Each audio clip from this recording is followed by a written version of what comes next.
Hey everybody, welcome back to your Hogs Hoop Report with Kevin McPherson. We just seen video with Nick Smith Jr. yesterday, having that big signing at JJ's Grills yesterday on Dixon Street. How big was that signing, Kevin, for Nick Smith Jr. in Fayetteville?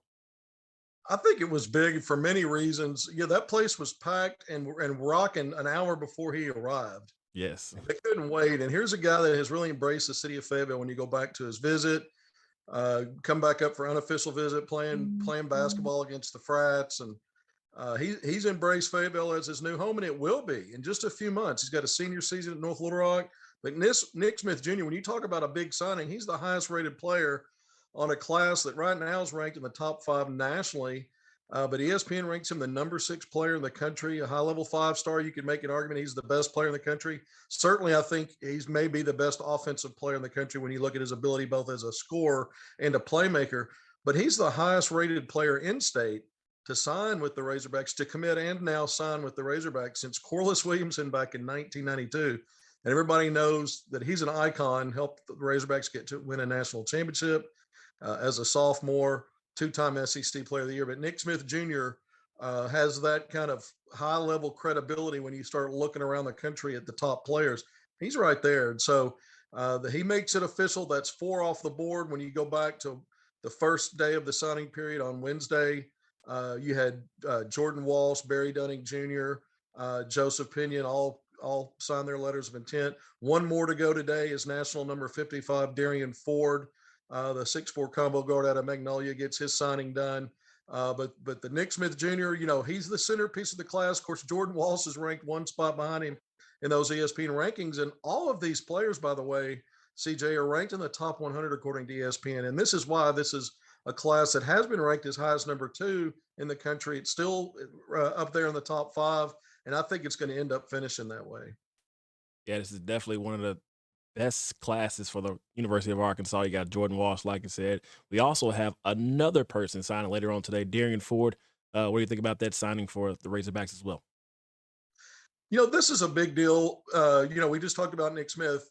We don't want this to be under the radar on Darian Ford. Here's a guy that Arkansas has been pursuing for years. He took his first unofficial visit up there a couple of years ago because of COVID last year.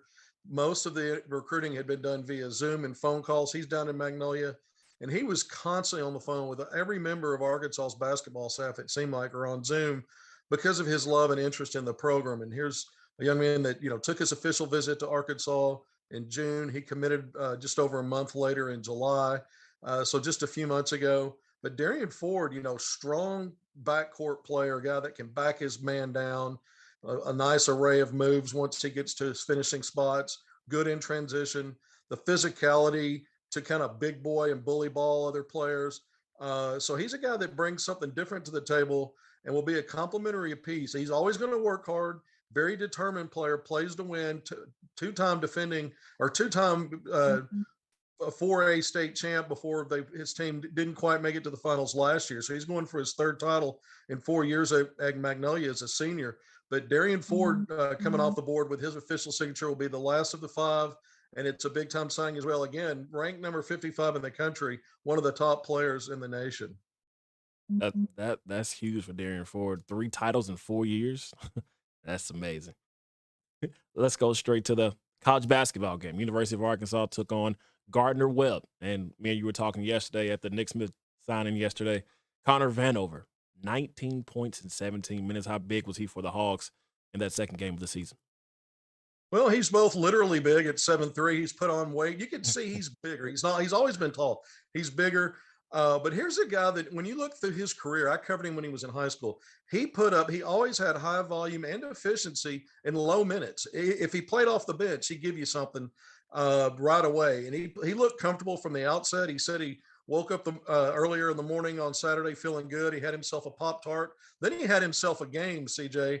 I mean, you said it, 19 points in 17 minutes, but he also had 7 rebounds, 3 blocks, a couple assists. So he was playing good basketball aside from just putting up points. And look, I think the big thing about that starting lineup that Musman went with, no one saw it coming, but it was Vanover and Jalen Williams, the 6'10" big man out of Fort Smith, on the court together. You had JD Note, Devo Davis, nobody surprised there, and DC Tony in that lineup. But 4 of those players were familiar with each other. They played together last year. And I think because Arkansas seemed so disconnected, I kept writing that. Had continued to write that through the exhibition games in their first game against Mercer. I think that disconnect somewhat went away when you get guys that have been playing together for over a year on the court together to start the game. And I think that helped Arkansas. I think also the matchup of having a big front line out there was right in Arkansas's wheelhouse against Gardner Webb. Now Arkansas found itself down by 6 with about 6.5 minutes left in that first half, CJ. But that huge run, I mean, 27-5 to finish out the first half. Arkansas really put it in cruise control with about 8 minutes left in the game. The Hogs were up by 31 points, emptied the bench. All 12 scholarship players got on the floor for the first time this year. And, it was a 17-point final margin. It probably could have been 40 plus had Arkansas kept its top rotation in, and everybody got to play. Jackson Robinson, the sophomore transfer, got his first points as a Razorback, a couple of 3-point baskets. KK Robinson had some nice assists and hit a 3. But you look at Trey Wade coming in, giving Arkansas good minutes off the bench, knocked down a 3 himself. Kamani Johnson got on the court. But you look, across the board, Stanley Umide, 9 points, 4 rebounds, 3 assists. So Arkansas, when you look around at the table, and then Jalen Williams, we just mentioned him starting with Vanover, only 3 points, but 8 rebounds. We come to expect him to be a volume rebounder, and he always delivers. But 5 assists. So he led Arkansas with 5 assists against Mercer, another 5 in this game. It shows his worth and value as a guy that's got not only those soft hands, but that court awareness and recognition of players coming open, helping teammates get into good scoring spots. And so he continues to be sort of a bigger version of Draymond Green at the college level in terms of what he brings. Because he's going to hit the glass, he's going to defend. He took 3 charges, and then handing out those dimes, man, it leads to success. Arkansas looked the best it looked all season. When you talk about the assist to turnovers, 23-9. That's been a big sticking point, a big problem. I thought Arkansas shared the ball more. Devo Davis, I haven't even mentioned his contribution. 10 points, went 2 of 3 from 3. That was a nice surprise. But the 6 assists to lead the team. Now, if he's going to be the primary handler, that's what you need to see. Only 2 turnovers, had a couple of steals.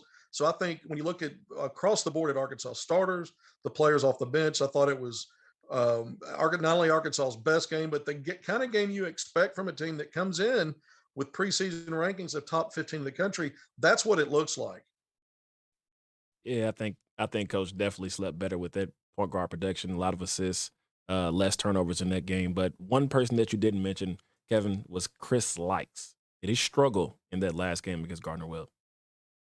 He struggled. And look, he's an offensive, when you talk about JD Note, who I also didn't mention in terms of his production, 18 points, very efficient, 4 of 7, had a couple of steals. Chris Likes and JD Note are very similar in that they create off the bounce. There can be electric scores in terms of just you plug them in and they take off. And it wasn't Chris Likes' night. I think the biggest thing for him is on the defensive side of the ball. That's where he's been an enigma. He struggles defending the perimeter and the 3-point shot. Some of it's not anticipating, some of it's not being in the right spot. And then he's 5'7". So guys, even if he does close hard and get there, maybe they can shoot over him. So he's got some work to do on the defensive end. Wasn't his best game offensively, but Chris Likes is going to be a big part of the accomplishments of this team. I'm glad you brought his name up because we weren't trying to hide from that. I just mentioned so many players. I ran out of, kind of forgot about some guys. It's surely hard to forget about JD Note though, because when you went back to game 1, he had 30 points. First time that the Razorbacks done that since Mason Jones and Isaiah Joe 2 seasons ago. But he took 26 shots to get there. Yesterday, very efficient, 7 of 13, then a 4 of 7 from 3, like I mentioned. So when the ball moved, he was part of that ball movement. He didn't have to shoot every time, and he didn't have to carry the team by getting up shots because other guys weren't helping themselves get open. So I thought he did a really good job. So I think, Chris Likes is going to be just fine. It's going to be on offense. It's going to be the defensive end that's going to carry the day for him as far as his time on the court and role on the team. All right, sounds good, Kevin. I appreciate your time today, man. CJ, good to be with you guys. Thank you. That's it for your Hogs Hoop Report. More Pick Trail after the break.